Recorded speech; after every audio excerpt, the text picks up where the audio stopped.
I have a feeling fans are going to be mixed on this. In an article with Deadline, they talked about the Penguin show, specifically the title of the Penguin. He's called Oz, Oswald, little bitch, and weak little pussy boy in the first episode, but not once does anyone refer to Colin Farrell's title character as the Penguin, and that's pretty much how it's going to stay over the next 8 episodes of the HBO series. I knew that Oz didn't appreciate the term, and that was something that felt derogatory towards him. LeFranc tells Deadline, gangsters and mobs often they have these nicknames for people, so it's made a lot of sense that his nickname from others would be the Penguin, but it's not a term that he embraces. In fact, LeFranc tried to stay clear of any features that have made the comic book character so distinctive over the years. She does pay homage to the Penguin mythology by having Farrell use an umbrella early on in the pilot, but a top hat, tails, and black cigarette holder? Out of the question, at least for now. I wanted to make sure that we could appeal to people who didn't see it or didn't think it was for them, who wouldn't necessarily be interested in a comic book show, she tells Deadline.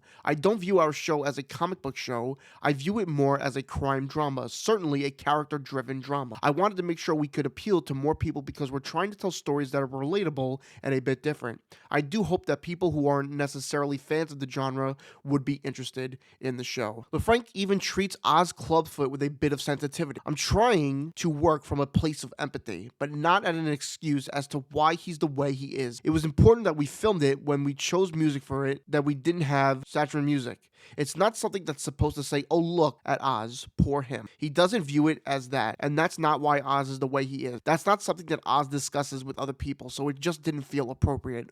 Also, I am conscious of the terrible tropes in the comic in terms of disability and what defines a villain. A lot of it would be facial scarring or something that makes them feel other. I wanted to understand him psychologically and have this villainy come from who he is at the core emotionally and not have it because of any kind of physical ailment or disability. I think people are going to be divided on this because it definitely appeals to more people that aren't really in the comic genre. You know, you could show people this without saying, you know, it's a Batman villain that it's about. Some people could be turned off by that. It really is a character-driven mob type of show, at least from the first episode and what I gather from it. And I think it works well. There's certain things that maybe don't make sense. Like maybe he should be called the Penguin, and you could see why he doesn't really like being called that, not just like finding out in an article that he doesn't like to be called the Penguin. I don't know. You let me know what you think. Should they be calling him the Penguin in the Penguin show, or you know what?